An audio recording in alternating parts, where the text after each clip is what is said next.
Tanaawa ninyo guys, oh. Ulan na naman. Imbis na lalabas ako ngayon, bibili ng mineral water. Tumakas yung ulan.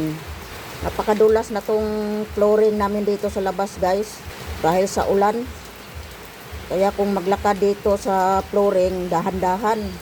Kasi nadulas ako ng isang araw. Ayan oh, hanggang ngayon hindi pa na brush yan. Tingnan nyo yung langit oh. Madilim. Mainit lang dito ng isang araw. Tapos pagkagabi ulan na naman hanggang ngayon. Ayan oh, lalabas pa rin ako maya-maya guys. Dahil wala na kaming mineral water. Wala na kaming mainom.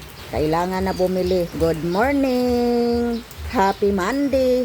Maulan na umaga. Hindi ko tuloy na i-trim yung halaman ko. Ayan oh. Doon oh. Imbis na i-trim ko yan. Hindi ko na trim. Bye! Thank you for watching.